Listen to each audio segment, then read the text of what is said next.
kailan mo nalaman that you were adopted? Since nagkaisip ako. Okay. Yes, Hindi since siya tinago sa'yo? No, hindi, tinago. Si mami hindi niya alam.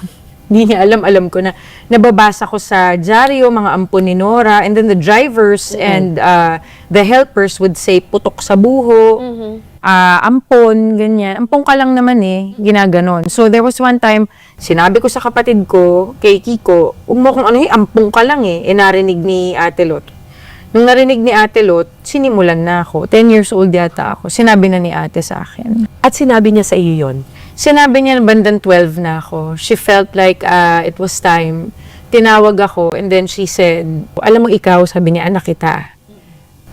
Si kuya mo, lumabas sa katawan ko. Pero kayo, anak ko kayo sa puso. Binigay kayo ng Diyos sa akin. So, sabi ko nga, nung time na sinabi niya sa akin yun, gumanon ako, umarte ako ng, kunyari hindi ko pa alam. Kasi baka magalit siya kay ate. Same sila ni Ate Lot actually ng pagkakasabi. No, hindi pwedeng may dumating na tao sa buhay mo na hindi binigay ng Diyos sa'yo. Totoo. Hindi pwede Totoo. yun When my lola died, actually, my grandma, ang mami ni mami, siyang kumuha sa akin. But after a year, 1 year old, first birthday party ko, first birthday ko, my lola died. So, naging death anniversary na yung birthday ko. May choice si mami. No? Na ibigay na lang, ibalik na lang ako. Kasi, ma-remind din siya ng pagkawala ng nanay niya. Hindi niya ako binalik. Kasi So, pinili ka niya talaga. Yeah, akin na tong bata. Akin na. Hindi lang binigay ng Panginoon, pinili ka ni Nora Honor. Yes. I really want you to be my daughter. And that's, I think, special.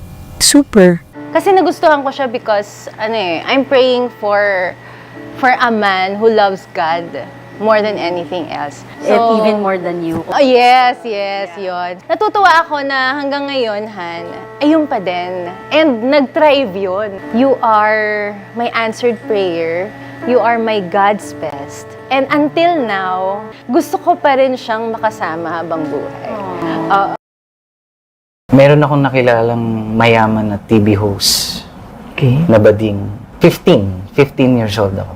Nagkagusto siya sa akin. Madali na yun sa akin kung ano yung gusto niyang mangyari. Okay. Kasi bago pa ako mapasok sa showbiz, naging buhay ko na yun.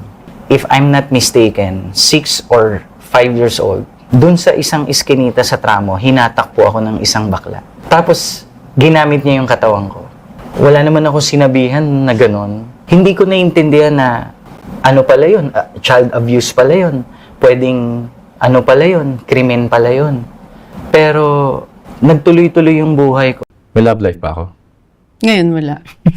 Tagal Alam mo na. na, Hindi ko na alam yung love life Napaisip ako dun. yung mga tao daw na sobrang tagal na single, ang hirap na raw makarelasyon yung mga ganung tao. Sinabi sa akin ni Pastor Julius yan. The more you stay single, the more you're gonna enjoy it, the more you're not gonna look for it.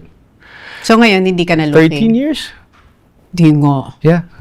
Since wala ka? Yeah. 13 years na? Love life ko talaga yung trabaho ko So ayaw mo na ng full-on commitment? Not for now. I mean, you know, I'm at a point in my life. PG, not for now. Bata ko pa. 21 years old. Busy pa ako sa career ko din Career ko si yung... Para narinig ko yung sa mga Love bagay life. na, no, hindi yan ang priority. Totoo kasi. Kasi You know, I love being single. I don't see the point of being with someone, especially now because I'm so busy with work. I'm always with friends. I'm always with my family. And it's not something that, you know, I look for because, nasanay na for the longest time, di ba, si Bossing wala ring asawa. Ang hirap ng umuwi daw for his age. Tapos, Na- wala kang inuuwian. Tsaka wala nag-aalaga. Iba yung may babae. Nalungkot ako bigla.